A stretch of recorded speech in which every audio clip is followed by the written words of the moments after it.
దేవునికి మహిమ కలుగును గాక. మీ అందరికీ కూడా షలోమ్, సమాధానము కలుగును గాక. ప్రతిరోజు కూడా దేవుడు మనల్ని ఈ రీతిగా తన వాక్యాన్ని వినటానికి ప్రభు సన్నిధిలో మనం ఈ రీతిగా ఈ సమయాన్ని మన ఆత్మీయ క్షేమాభివృద్ధి కొరకు గడపడానికి ప్రభు మనకి ఇచ్చిన కృపను బట్టి ప్రభుకి వందనాలు చెల్లిద్దాం.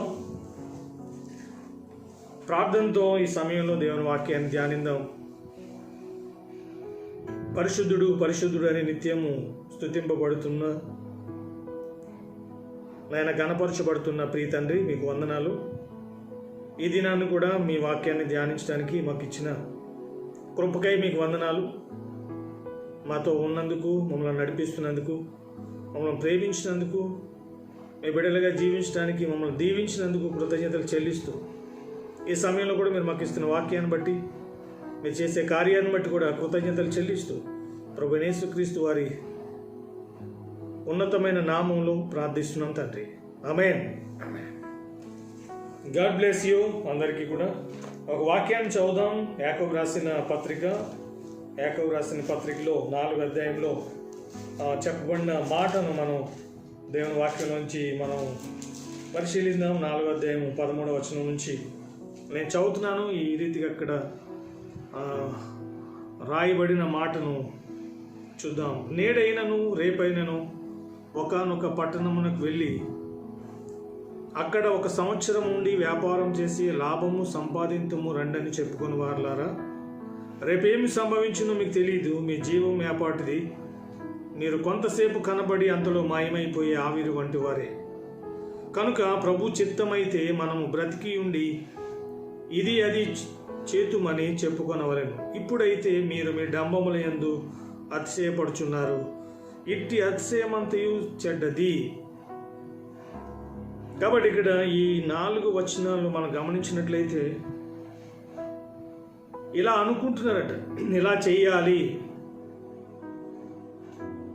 ఇలా చేస్తే నాకు లాభం కలుగుతుంది, నేను ఇలా చేస్తే నాకు మేలు కలుగుతుంది, ఇలా చేస్తే నాకు మంచి జరుగుతుంది అని చెప్పి చాలామంది కూడా వారికి వచ్చిన ఆలోచనలు ఎలా ఉంటాయి ఇక్కడ రాయబడి. కాబట్టి ఇక్కడ అదే వాక్యంలో మనం ఏమనుకుంటున్నాం అన్నది 13వ వచనంలో ఉంటే, 14వ వచనంలో మనం ఏంటో అన్నది దేవుడు చెప్తున్నాడు. రేపేమి సంభవించినో మీకు తెలియదు. మీ జీవం ఏపాటిది. మీరు కొంతసేపు కనపడి అంతలో మాయమైపోవు ఆవిరి వంటి వారే. కాబట్టి దేవుని వాక్యంలో మనం అనుకునేది 13వ వచనంలో ఉంటే 14వ వచనంలో మన గురించి దేవుడు ఏమనుకుంటున్నాడంటే, మీ జీవం ఏపాటిది. మనల్ని దేవుడు దేంతో కంపేర్ చేశాడంటే ఆవిరితో కంపేర్ చేశాడు. బైబిల్లో మనుషుల్ని దేవుడు కొన్నిటితో పోల్చాడు. పేతురు గారు రాసిన 1వ పత్రిక 1వ అధ్యాయంలో, సర్వ శరీరులు గడ్డిని పోలిన వారు, వారందమంతయు గడ్డి పువ్వు వలె ఉన్నది. గడ్డి ఎండును, పువ్వు రాలును, అయితే ప్రభు వాక్యము ఎల్లప్పుడూ నిలుచును. కాబట్టి గడ్డితో మనల్ని దేవుడు పోల్చినట్లుగా మనం చూస్తున్నాం. ఇక్కడ ఆవిరితో పోల్చాడు. ఈ రీతిగా మనం లేఖనాల్లో మనం చూసినట్లయితే మనల్ని దేవుడు నీడతో పోల్చాడు. కాబట్టి మనం కూడా మనం ఏంటి. అందుకని కీర్తన 8లో ఉంటుంది, ఆ భక్తునికి అర్థమైంది, నరపుత్రుని దర్శించుటకు వాడు ఏపాటి వాడు. కాబట్టి మనం ఆలోచించే విషయాలు ఈరోజు బయట వాళ్ళ సంగతి నాకు తెలియదు, కానీ ఈరోజు దేవుడు నమ్మిన వారు అర్థం చేసుకోవాల్సింది, ఆలోచించవలసింది ఏంటంటే, ఆల్రెడీ బైబిల్ చెప్తుంది, ఒక వెంట్రుకను నువ్వు తెలుపుగా నలుపుగా చేయలేవు. ఇంకా మీరు వాక్యంలో చూస్తే ప్రభు లేకుండా, దేవుడు లేకుండా మనం ఏం చేసినా కూడా అది సక్సెస్ కాదు. ఒకవేళ అయినా కూడా అది ఎలా ఉంటుందంటే కొంతవరకు ఓకే.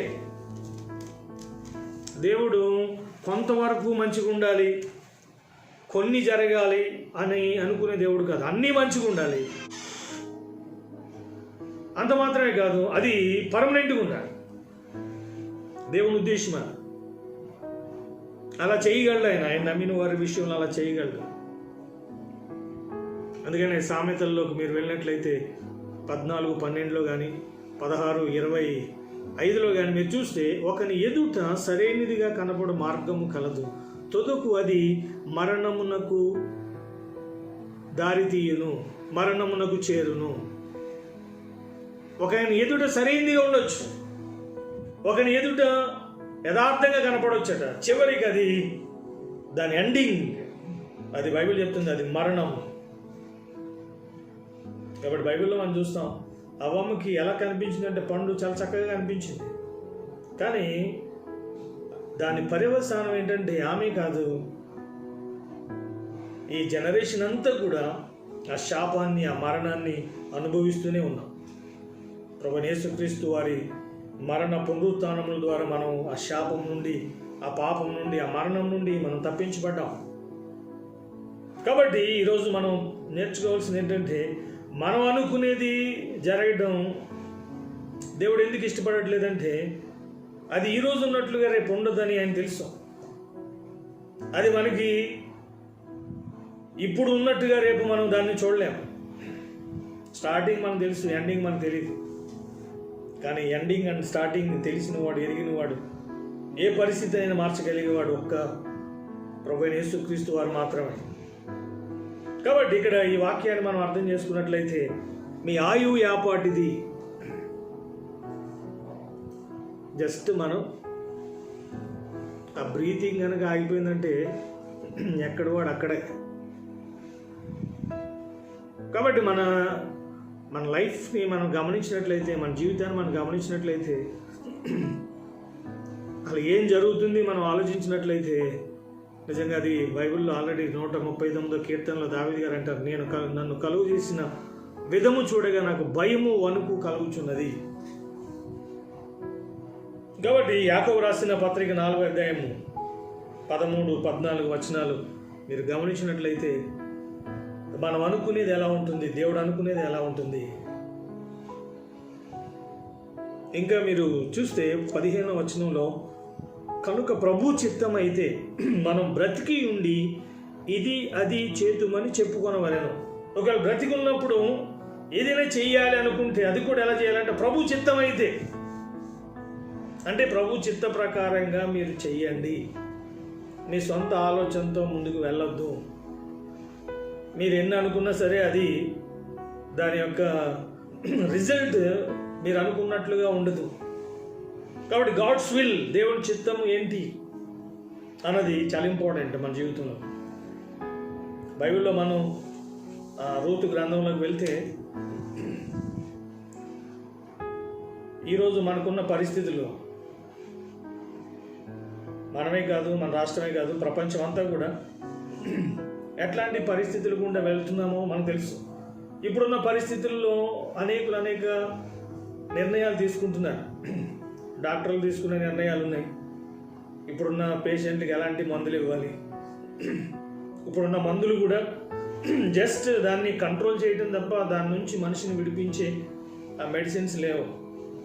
మనం కూడా ఎన్నో ఆలోచనలు కలిగి ఉన్నాం, ఇలా ఉండాలి, ఇలా ఉంటే దీని నుండి తప్పించుకుంటాం, ఇలా ఉంటే మనం చనిపోకుండా ఉంటాం, ఇలా ఉంటే మనం క్షేమంగా ఉంటాం. ఈ రీతిగా మనుషులుగా మనం తీసుకునే నిర్ణయాలు, అధికారులుగా వాళ్ళు తీసుకునే నిర్ణయాలు, ఇవన్నీ కూడా మన కళ్ళ ముందు కనిపిస్తున్నాయి. కానీ మనం నేర్చుకోవాల్సింది, మనకి చాలా ప్రాముఖ్యమైన ఆలోచన ఏంటంటే, ఇప్పుడున్న పరిస్థితుల్లో దేవుడు మనకి ఎటువంటి ఆలోచన ఇవ్వబోతున్నాడు, అది చాలా ఇంపార్టెంట్. మీరు రూతు గ్రంథంలోకి వెళ్ళినప్పుడు 1వ అధ్యాయంలో అప్పుడు కూడా ఒక శోధన వారికి ఎదురైంది. ఆ దేశంలో కరువు ఉంది కాబట్టి దానివల్ల చనిపోయే పరిస్థితులు కూడా ఉన్నాయి. దానివలన చూసినట్లయితే ఆ కరువు వలన వాళ్ళు చాలా సఫర్ అవుతున్నారు. ఇప్పుడున్న ఈ పరిస్థితిలో ఈ కరువులు ఏం చేయాలి, మా దేశంలో కరువు ఉంది, ఇప్పుడు మేము ఏం చేయాలి అని చెప్పి వాళ్ళు ప్రార్థన చేసినట్లుగా లేదు. కానీ మరి ఫ్యామిలీ అంతా ఒక నిర్ణయం తీసుకున్నారు. మనకున్న ఈ పరిస్థితుల్లో, ఈ క్షామంలో, ఈ శోధనలో ఈ ప్రతికూలపు పరిస్థితుల్లో మనం ఏం చేస్తే బాగుంటుందంటే, ఎక్కడైతే ఈ పరిస్థితి లేదో, ఎక్కడైతే సమృద్ధి ఉందో, ఎక్కడైతే మనకు అనుకూలంగా ఉంటుందో అక్కడికి వెళ్తే మంచిగా ఉంటుంది అని చెప్పి వాళ్ళు ఫ్యామిలీ అంతా డిసైడ్ అయ్యి, అప్పుడు వాళ్ళు దాని గురించి ఎంక్వైరీ చేశారు. ఏ దేశానికి వెళ్తే బాగుంటుంది, వారికి దగ్గరగా, వారికి అన్నిటికీ అనుకూలంగా ఉండే ఒక దేశాన్ని ఎన్నుకున్నారు. మోయాబు దేశం బాగుంది, అక్కడ కరువు లేదు, అక్కడ మనకి అన్నీ కూడా అనుకూలంగా ఉంటాయి అని చెప్పి వాళ్ళు దాని గురించి ఆలోచించి నిర్ణయం తీసుకుని టోటల్ ఫ్యామిలీ అంతా, భార్య, భర్త, 2 కొడుకులు, మొత్తం 4 కూడా బయలుదేరి మోయాబు దేశానికి వెళ్ళిపోయారు. మొదటి 2 వచనాలు అది మనం చూస్తాం. 3వ వచనానికి వచ్చినప్పుడు మీరు గమనించినట్లు ఏ కారణం లేదు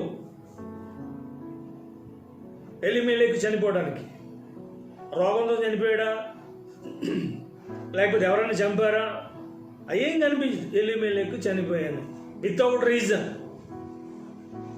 ఇప్పుడు అనేక మంది చనిపోతున్నారు, కరోనాతో చనిపోతున్నారు. మనకు తెలుసు చనిపోయే వాళ్ళు దేని కొరకు చనిపోయారు. కొందరు ఎయిడ్స్తో చనిపోయారు, కొందరు క్యాన్సర్తో చనిపోయారు, కొందరు యాక్సిడెంట్స్ చనిపోయారు, కొందరు హార్ట్ అటాక్ వచ్చి చనిపోయారు.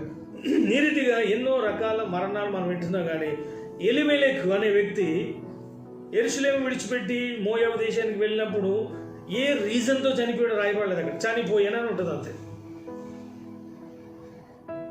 అంటే మీరు గమనించినట్లయితే దేవుడు కృప లేకపోతే రీజన్ ఏది కూడా లేకుండా చనిపోవచ్చు. రీజన్ ఏమన్నా అవసరం లేదు. రీసెంట్గా కూడా ఒక ఫ్యామిలీ అందరూ పైన ఉన్నారు, ఒక ఆయన కింద పడుకున్నాడట. ఇంట్లో అందరూ కూడా ఇంట్లోనే ఉన్నారు. మార్నింగ్ అందరూ లేచారు, లేచి కిందకు వచ్చారు. కిందకు వచ్చినప్పుడు మామూలుగా ఆయన 5 గంటలకు లేచిపోతాడు. 5 గంటలు లేచి ఆయన చాలా సిస్టమేటిక్గా ఉంటాడు. 5 o'clock లేవలేదు, 6 o'clock లేవలేదు, 7కి లేవలేదు, 8కి లేవలేదు. నైట్ లేట్గా పడుకున్నాడేమో అని చెప్పి అందరూ ఆయన్ని డిస్టర్బ్ చేయకూడదని చెప్పి ఎవరి పనులు వాళ్ళు ఉన్నారు.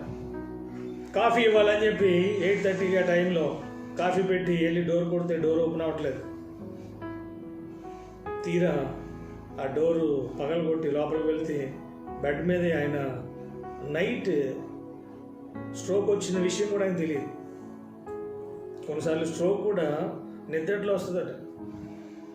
వచ్చినట్టు పెయిన్ కూడా ఉండకుండా, పెయిన్ లేకుండా వచ్చే స్ట్రోక్స్ కూడా ఉన్నాయి. అలాగే చనిపోయాడు. వీళ్ళు యెరూషలేములో ఉంటే చనిపోతామేమో అనుకుని మోయాబు దేశానికి వెళ్తే కేవలం యెరూషలేములో కరువు ఉంది కానీ మరణం లేదు. బైబిల్లో మనం చూస్తాం, కీర్తనలో ఉంటుంది, మాకు ఎన్నో శ్రమలు వచ్చినాయి, నిప్పులలో, నీళ్లలో ఎన్నో బాధలు వచ్చినాయి. కానీ దేవుడు ఏం చేస్తాడు, వచ్చినా కూడా మరణానికి మనల్ని అప్పగించడు. ఇక్కడ ఈ ఎలీమెలెకు విషయానికి వచ్చినప్పుడు ఏ రీజన్ లేకుండా చనిపోయాడు. కొన్ని రోజులు బాగానే ఉన్నది, కొన్ని రోజులు చక్కగా వాళ్ళు అనుకున్నట్లుగానే అక్కడ అన్నీ చక్కగా ఉన్నాయి, సమృద్ధిగా ఉంది, ఏది కొరత లేదు, వాళ్ళు అనుకున్నట్లుగా అన్నీ మంచిగా జరుగుతున్నాయి. 2 కుమారులు పెళ్ళిళ్ళు కూడా అయిపోయినాయి, చక్కని అమ్మాయిలు వారు దొరికారు. బైబిల్లో చెప్పబడిన రీతిగా వాళ్ళు అన్యులైనప్పటికీ కూడా నిజంగా వారిని అభినందించాలి. బైబిల్లో ఉంటుంది, గుణవతి అయిన భార్య దొరుకుట అరుదు, అది ముత్యము కంటే శ్రేష్టమైనది. అందమైన వాళ్ళు ఉండొచ్చు, డబ్బులు ఉన్న వాళ్ళు ఉండొచ్చు, కానీ క్యారెక్టర్ ఉన్న వాళ్ళు చాలా రేర్. కానీ మోయాబు దేశంలో అలాంటి స్త్రీలు నిజంగా అది వారిని బట్టి దేవుని మహిమపరచాలి. ఈరోజు చాలామంది స్త్రీలు ఉన్నారు బైబిల్లో, దేవుడు నమ్మిన వాళ్ళు. ఈరోజు కూడా ఈ మాటలు వింటున్న మనం కూడా ఆ టైప్ ఆఫ్ మైండ్ సెట్ చాలామందికి లేదు. వాళ్ళకి వివాహాలు జరిగినాయి. ఏ తల్లిదండ్రులకైనా పిల్లలు వివాహాలు అయితే వాళ్ళకి ఇంకా వాళ్ళ అన్ని పనులు అయిపోయినట్టే. వీళ్ళు కూడా అనుకున్నారు, 2 కుమారులు పెళ్ళిళ్ళు అయిపోయినాయి, చక్కని కోడలు దొరికారు అని చెప్పి చాలా సంతోషంగా ఉంటున్న సమయంలో సడన్గా ఏం జరిగిందంటే ఎలీమెలెకు చనిపోయాడు. మీకు అపోస్తుల కార్యాలయంలో కూడా ఒక ఇన్సిడెంట్ ఉంది. పౌలుతో పాటు ఇంకా కొంతమంది ఖైదీలు, ఇంకా అనేక మంది ఒక ఓడలో ప్రయాణం చేస్తున్నారు రోము వెళ్ళటానికి, రోమా సామ్రాజ్యానికి వెళ్ళటానికి. వాళ్ళు బయలుదేరి వెళ్తున్న టైంలో అది కొన్ని రోజుల ప్రయాణం. అది ఒక చోట పౌలు గారు ఆ ఓడ నాయకునితో చెప్తాడు, మనం ఇక్కడ ఉండిపోతే బాగుంటుంది, ముందు పరిస్థితి బాగాలేదు, నాకు దేవుడు కొన్ని విషయాలు చూపిస్తున్నాడు, కాబట్టి మనం ప్రయాణం చేయకుండా ఉంటే బాగుంటుంది. మనకి ఓడలో ఉన్న వారికి ఓడలో ఉన్న ఈ యొక్క మెటీరియల్, అది గూడ్స్ కూడా ఉంది అందులో. ఈ పౌలు గారు ఇచ్చిన సలహా ఆ కెప్టెన్ తీసుకోలేదు, ఓడ నాయకుడు తీసుకోలేదు. ఈ ఓడలో ఒక ఖైదీవి, నువ్వు చెప్పేది మేమేంటండి అని చెప్పి ఓడ సంబంధించిన వాళ్ళ అఫీషియల్స్ ఎవరైతే ఉన్నారో వాళ్ళు చెప్పింది ఆయన దాన్ని ఆయన తీసుకున్నాడు. అప్పుడు బయట చూస్తే అంత ప్రశాంతంగా ఉంది, వాతావరణం అంత ప్రశాంతంగా ఉంది, చల్లగా గాలి వస్తుంది. ఓడకు సంబంధించిన తెర చాపలు పైకి ఎత్తగానే స్లోగా ఓడ కూడా గాలికి వెళ్తుంది. అన్ని అనుకూలంగా కనిపించినాయి వాళ్ళకి. బయట వాతావరణం అంత మంచిగా ఉంది. బైబిల్ ఎలా ఉంది, వారు అనుకున్నట్లుగా అంత చక్కగా అనిపిస్తుందట. జస్ట్ కొంత దూరం వెళ్ళగానే బైబిల్ చెప్తుంది 28 అపోస్తల కార్యాల్లో ఉరకలోను అని పెనుగాలు వచ్చిందట. అందులో ఓడ చిక్కుకుపోయింది. కొన్ని రోజులు సూర్యుడు లేడు, చంద్రుడు లేడు, నక్షత్రాలు కూడా కనపడలేదు, చీకటి. అక్కడ రాయబడింది, మేము బ్రతుకుతామన్న ఆశ మాకు లేదు. ఆ ఓడలో ఉన్న సామాగ్రి అంతా కూడా సముద్రంలో వేసేసారట. ఎందుకంటే ఓడ పైకి నీటిపైన తేలాలని చెప్పి. తినే వస్తువులు కూడా, తినే సామాగ్రి కూడా సముద్రంలో పారబోసేశారు. వాళ్ళకి ఏం చేయాలో దిక్కుతోచని పరిస్థితిలో మరలా దేవుడు పౌలు గారితో మాట్లాడాడు. సాధారణంగా మనం అయితే ఏమంటామంటే, నా మాట వినలేదు కాబట్టి మీకు ఈ గతి వచ్చింది, ముందే నా మాట వినుంటే మీకు ఇలాంటి పరిస్థితి వచ్చేది కాదని చెప్పి మనమైతే అక్కడ డంబంగా మాట్లాడేవాడు. కానీ దేవుడు ఎంత గొప్పవాడంటే, ఇంతకుముందు నా మాట వినలేదు, ఇప్పుడైనా నా మాట వినండి, ఇప్పుడైనా నేను చెప్పింది చేయండి, ఇప్పుడైనా నాకు లోబడండి. ఇంతకుముందు నువ్వు ఎలా ఉన్నావు, దానికి ఏం జరుగుతుందో కూడా నువ్వు చూసావు. ఈరోజు చాలామందికి కూడా తెలుసు, దేవుని మాట వినకపోతే ఏం జరుగుతుంది, దేవుని మాట వింటే ఏం జరుగుతుంది. ఆ రెండింటి యొక్క డిఫరెన్స్ అర్థమైతే దేవుని మాట వినుట వలన, బైబిల్ ఉంటుంది, నా మాట వినుట నీకెంతో మేలు. దేవుని మాట వింటే మనిషికి మేలు జరుగుతుంది. కాబట్టి పౌలు గారు సెకండ్ డే మళ్ళీ దేవుడు ఆయనకి ప్రత్యక్షమై, ఓడలో ఉన్న సామాగ్రి ఓడ నాశనం అయితే తప్ప ఇందులో ఉన్న ఏ ఒక్కడు చనిపోడు, దేవుడు నాతో చెప్పాడు, కాబట్టి ఇలా జరుగుతుంది అని చెప్పి పౌలు గారు చెప్పారు. అప్పుడు ఆ ఓడ నాయకునికి అర్థమైంది, ఇంతకుముందు ఏం చెప్పాడు అలాగే జరిగింది, కాబట్టి ఇప్పుడు చెప్పింది కూడా దాన్ని తప్పకుండా వినకపోతే అందరూ చేస్తారని చెప్పాడు. దేవుని మాట వినకపోయినా కూడా అంతే, దేవుని మాట వినకపోతే డెత్. కాబట్టి దేవుని మాట అంత శక్తివంతమైన, దేవుని మాట మనకు లైఫ్ ఇస్తుంది. తర్వాత మనం చూస్తే మెలీతు అనే దీపానికి ఆ రోజు పౌలు గారు ఆయనతో పాటు ఉన్న ఓడలో ఉన్న వాళ్ళందరూ కూడా వెళ్ళారు. ఆ ఓడ పగిలిపోయింది, ఆ చెక్కల మీద ఈదుకుంటూ ఆ దీపానికి వెళ్ళి అక్కడ కూడా దేవుడు అద్భుతాలు చేసి అక్కడ కూడా ఆ దీపంలో ఉన్న వాళ్ళకి సువార్త చెప్పి, మళ్ళీ కొన్ని రోజులకి వేరే ఓడ వచ్చింది, మరలా వీళ్ళందరూ కూడా మళ్ళీ బయలుదేరి రోముకు వెళ్ళినట్లుగా మనం చూస్తాం. కాబట్టి ఇక్కడ పౌలు గారికి తెలిసి ఏం జరగబోతుందో, అలాగే ఓల్డ్ టెస్ట్మెంట్లో మనం చూస్తాం, రూతు గ్రంథంలో ఎలీమెలెకు తెలియదు, దేవుని నమ్మిన వాడే. ఇక్కడ చాలామంది దేవుని నమ్మిన వాళ్ళు ఉన్నారు, కానీ ఏం జరగబోతుంది అన్నది తెలియకపోతే నువ్వు నమ్మినా నమ్మకపోయినా దానివల్ల ఉపయోగం లేదు. నమ్మినందుకు ఏం జరగాలంటే పౌలు గారిలా ఉండాలి.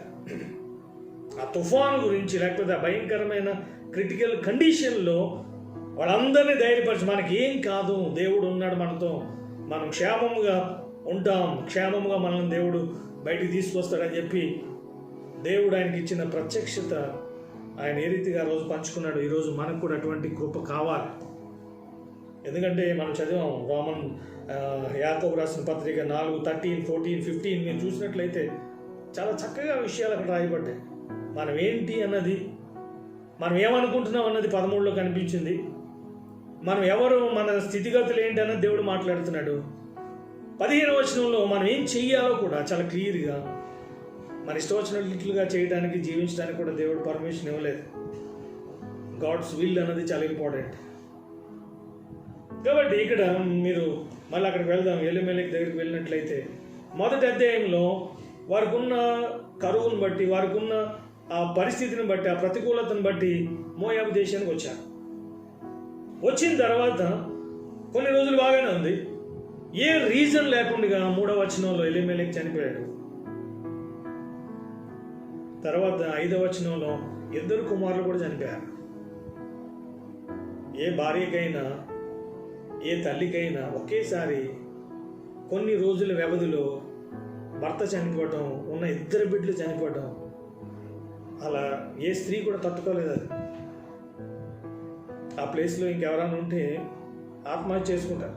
ఇంక నేను బ్రతికేది ఎందుకు, భర్త లేడు, పిల్లలు లేరు, నేను ఎందుకు బ్రతకాలి అని చెప్పి ఒక రకమైన డిస్కరేజ్మెంట్, ఒక రకమైన కృంగిపోయే స్థితిలోకి వెళ్ళిపోతారు.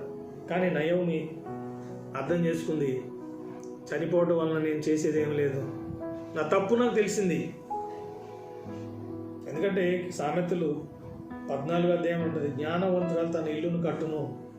ఒకవేళ భర్త ఇలా మనం మోయాబు దేశానికి వెళ్దామని చెప్పినప్పుడు కనీసం ఒక మాట ఉండవలసింది ఆమె.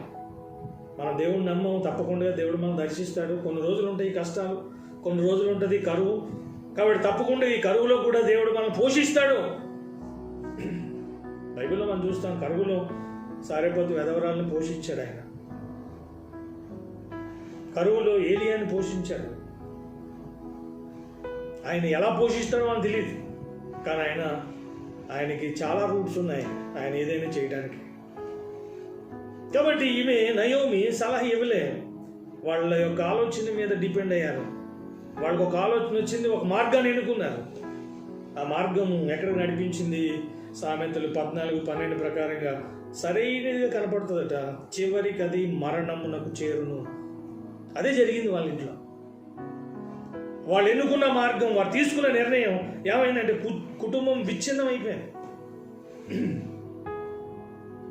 ఆమెకు తర్వాత జ్ఞానోదయం కలిగింది, ఇప్పుడు నేనేం చేయాలి. తర్వాత మీరు గమనించినట్లయితే అదే అధ్యాయంలో ప్రభువు తన బిడ్డలను దర్శించాడు అని నయోమి విందట. ప్రభువు ఆ టైంలో ఇశ్రాయేలీలను దర్శించాడు అన్న విషయాన్ని ఆమె విన్నప్పుడు ఆమెకు అనిపించింది, నేను మోయాబు దేశంలో ఉంటే దేవుడు నన్ను కూడా దర్శిస్తాడు అనుకోలే. నువ్వు ఎక్కడ ఉన్నావో, ఎలా ఉన్నావో అలా ఉంటే దేవుడు దర్శించడు. దేవుడు దర్శించాలంటే దేవుని సన్నిధికి రావాలి. అప్పుడు ఆమె ఏం చేసింది? రూతు గ్రంథం 1వ అధ్యాయంలో 6వ వచనంలో మనం చూస్తే 5 వచనాల్లో ఆమె అనుకున్నది, వాళ్ళు తీసుకున్న నిర్ణయాలకి ఏం జరిగిందో 5th వర్సెస్ వరకు, 5 వచనాల వరకు వాళ్ళ ఫ్యామిలీలో జరిగిన పరిస్థితులన్నీ కూడా మనకు కనిపిస్తున్నాయి. స్టార్టింగ్ ఎలా ఉంది, అది ఎలాగా విషాదంగా మారిపోయింది, చాలా చక్కగా దేవుడు అక్కడ రాయించాడు. 6వ వచనంలోకి వచ్చినప్పుడు, ఆ రూతు గ్రంథము 1వ అధ్యాయం 6వ వచనంలో, వారికి ఆహారం ఇచ్చుటకు యెహోవా తన జనులను దర్శించినని ఆమె మోయాబు దేశములో వినెను. ఎక్కడ వింది దేవుని గురించి అంటే యెరూషలేములో ఉన్నప్పుడు వినలే. చాలామందికి మంచిగా ఉన్నప్పుడు దేవుని స్వరం వినపడదు, మంచిగా ఉన్నప్పుడు దేవుడు కనపడ్డు, మంచిగా ఉన్నప్పుడు వారికి దేవుడు చెప్పిన మాట వినాలనిపించదు. డబ్బులు ఉన్నప్పుడు, ఈమెకి అన్నీ ఉన్నప్పుడు ఆమెకి దైవ సంబంధమైన నడిపింపు గురించి ఆలోచన రాలేదు. కాబట్టి ఈరోజు కూడా చాలామంది కూడా, ఎక్కువ మంది ఈరోజు దేవుని దగ్గరికి ఎప్పుడు వస్తున్నారంటే వారికి వచ్చిన కష్టాలు, వారికి వచ్చిన సమస్యలు, వారికి వచ్చిన బాధలు, వాటిని బట్టి దేవుని దగ్గరికి వచ్చేవాళ్ళు ఉన్నారు. మంచిదే, కానీ అయిపోయిన తర్వాత మళ్ళీ మన రూట్లోకి వెళ్ళిపోతే అది కరెక్ట్ కాదు. రైట్ పర్సన్స్ ఎవరంటే బాధ ఉన్నా, సుఖమున్నా, ఏదున్నా ప్రభుతో ఉండాలనుకునే వాళ్ళు ప్రభు వారిని ప్రత్యేకంగా ప్రేమిస్తాడు. ఆ కోవకు వచ్చిన వ్యక్తి యోబు గారు కూడా. అన్నీ ఉన్నప్పుడు దేవునితో ఉన్నాడు, అన్నీ పోయినా కూడా దేవుని విడిచిపెట్టలేదు ఆయన. మరలా అన్నీ పొందుకున్నాడు రెండంతలుగా. కాబట్టి ఇక్కడ మనం రూతు గ్రంథంలో మనం చూసినట్లయితే ఆమెకి 6వ వచనంలో ప్రార్థన చేయటం మొదలుపెట్టింది. తనకున్న పరిస్థితిని దృష్టిలో పెట్టుకుని ఇప్పుడు నేనేం చేయాలి. అప్పుడు ఆమెకు ఒక విషయం అర్థమైంది, దేవుడు దర్శిస్తున్నాడు తన ప్రజలని అన్న విషయం ఆమెకు అర్థమైంది. మీరు మత్తయి సువార్తలో కూడా మీరు చూస్తే యేసు ప్రభు వారు అంజూరపు చెట్టుని శపించడానికి ముందు కొన్ని మాటలు ఉన్నాయి. ప్రభువు నిన్ను దర్శించిన కాలమును వెరగకపోతివి. ఎందుకు దర్శించాడు అంటే బైబిల్ మనం చూస్తున్న అన్నాను దేవుడు దర్శించాడు. ఎందుకు దర్శించాడు? ఆమె బిడ్డలు లేక కన్నీటితో ఉంది, ఆమె కన్నీరు తొడవాలి అని దేవుడు దర్శించాడు. దేవుడు ఎందుకు దర్శిస్తున్నాడంటే నీకున్న సమస్య నుండి, నీకున్న శోధన నుండి, నీకున్న ప్రతికూల పరిస్థితి నుండి నేను తప్పించడానికి నిన్ను దర్శిస్తున్నాడు. ఆయనకి ఏదో చేయడానికి కాదు, నీకేదో చేయాలని ఆయన నిన్ను దర్శిస్తున్నాడు. ఇప్పుడున్న దినాల్లో కూడా ప్రభువు నిన్ను దర్శిస్తే తప్ప ఇప్పుడున్న పరిస్థితిలో నువ్వు క్షేమంగా ఉండలేవు. కాబట్టి ఈ రీతిగా ఈ మీడియా ద్వారా, ఈ వాక్యం ద్వారా దేవుడు నన్ను దర్శిస్తున్నాడు. ఎందుకంటే నీకు ఆ రోజు ఎందుకు దర్శిస్తున్నాడు? వారికి ఆహారం ఇవ్వడానికి. ఈరోజు ఎందుకు దర్శిస్తున్నాడు? నీ క్షేమాన్ని ఇవ్వడానికి. ఈరోజు నేను ఎందుకు దర్శిస్తున్నాడు? నీకు పరలోకాన్ని ఇవ్వడానికి. ఈరోజు నేను ఎందుకు దర్శిస్తున్నాడు? నీకు స్వస్థతని ఇవ్వడానికి. నీకేం కావాలో అది ఇవ్వడానికి ప్రభువారు, ఆ మహోన్నతుడు, పరిశుద్ధుడు, సర్వలోకాన్ని సృష్టించిన దేవుడు, సర్వ మానవాలను రక్షించిన దేవుడు ఎందుకు దర్శిస్తున్నాడంటే నీ జీవితంలో ఆయన ఏదైతే అనుకున్నాడో అది చేయడానికి. కాబట్టి ఈ నయోమికి దేవుడు దర్శించాలి అనే ఆలోచన ఎప్పుడు కలిగిందంటే తన జీవితంలో వచ్చిన ప్రతికూల పరిస్థితి. ఆమె ఆలస్యం చేయలేదు. ఆమె దేవుని యొక్క దర్శనాన్ని పొందుకోవాలి, నేను కూడా మరలా దైవ సన్నిధికి వెళ్ళాలి, దేవుని ప్రజలతో ఉండాలి. ఈరోజు నేను చెప్తున్నాను, ప్రతి ఒక్కరు కూడా దేవుని సన్నిధి ఎంత ఇంపార్టెంటో దేవుని ప్రజలతో ఉండటం కూడా అంతే ఇంపార్టెంట్. దేవుడు ఎక్కడ ఉంటాడంటే ఆయన ప్రజలతోనే ఉంటాడు. కాబట్టి ఆయన ప్రజలతో ఉన్నప్పుడు ఆయన సన్నిధి మనకు ఉంటుంది.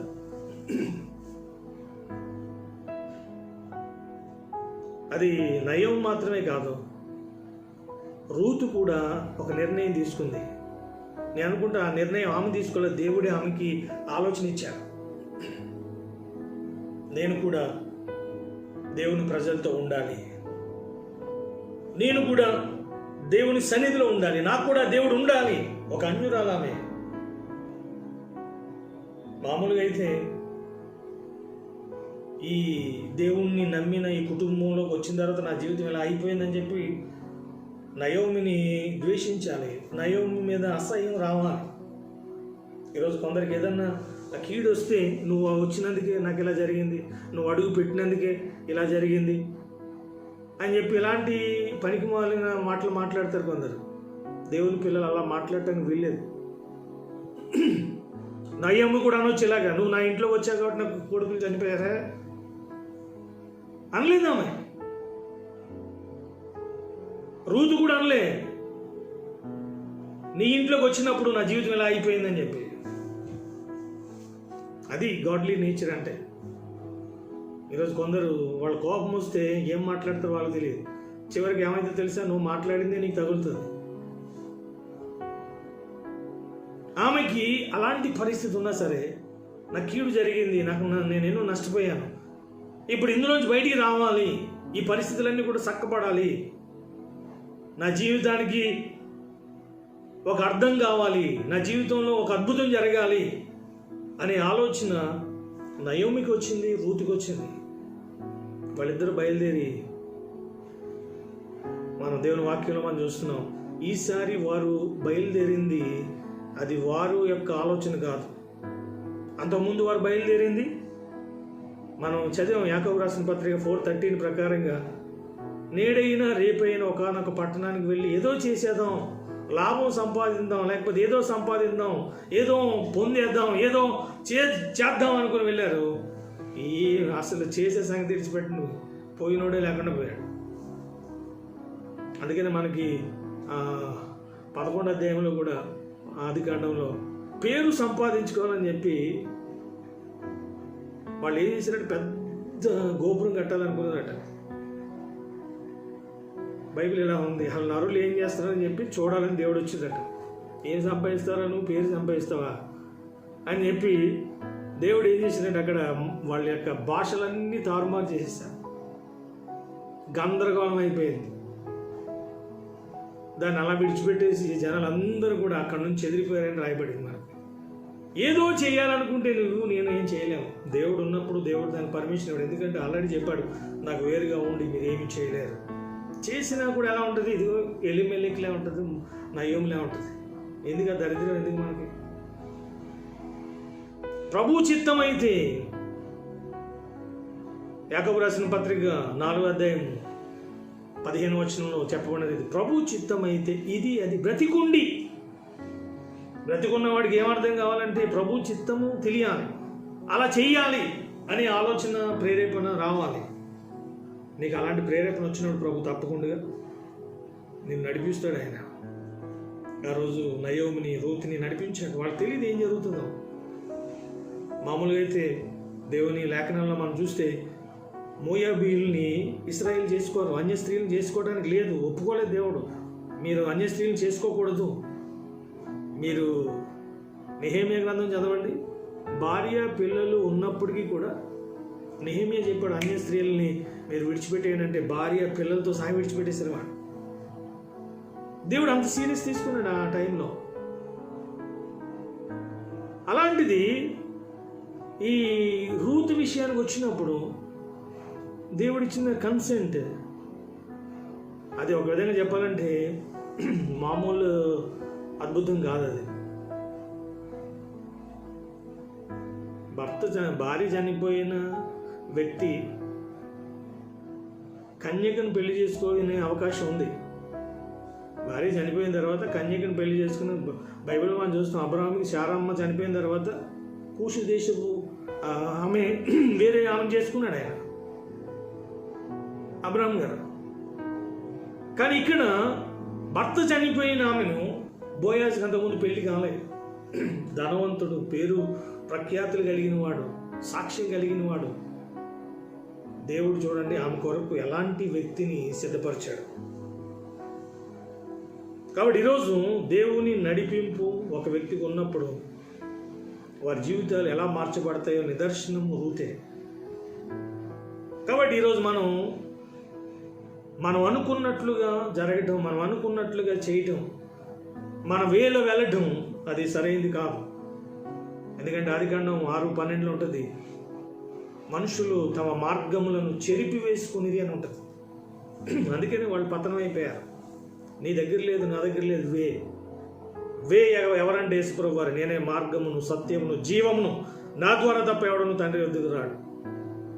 కాబట్టి యాకోబు రాసిన పత్రిక 4వ అధ్యాయం 12, 13, 14, 15 వచనాలు మనం గమనిస్తే మనం తీసుకునే నిర్ణయాలు ఎలా ఉంటాయో అన్నది 13వ వచనంలో ఉంది. మనం ఏంటో అన్నది 14వ వచనంలో ఉంది. మనం ఎలా ఉండాలో, మనం ఏం చేయాలో 15వ వచనంలో దేవుడు చెప్పాడు. 13, 14 యెరూషలేము నుండి మోయాబు వెళ్ళినప్పుడు ఏం జరిగిందో మనకు అక్కడ కనిపిస్తుంది. 15వ వచనం మోయాబు దేశం నుండి యెరూషలేముకు వచ్చినప్పుడు ఏం జరుగుతుందో కూడా మనం చూస్తున్నాం. మరలా వారి జీవితాలు చిగురించినాయి. మరలా వారి జీవితాల్లో దేవుని సన్నిధి, దేవుని అద్భుతాలు జరిగినాయి.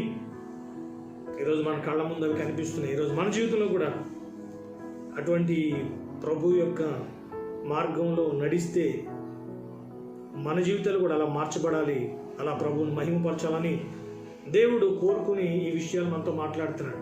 మన ముందు ఈ విషయాలను పెట్టాడు. కాబట్టి మన ఓన్ డిసిజన్ తీసుకోకుండా, మన ఓన్ వేలో వెళ్ళకుండా దేవుని ఆలోచనలు తెలుసుకుని దేవుని మార్గంలో మనం నడిస్తే తప్పకుండా మనం ఇప్పుడున్న ఈ తరానికి దీవెనకరంగా, ప్రభువుకు మహిమకరంగా మార్చబడగలం. అటువంటి కృప పరిశుద్ధాత్మ దేవుడు మనందరికీ అనుగ్రహించునుగాక. God bless you.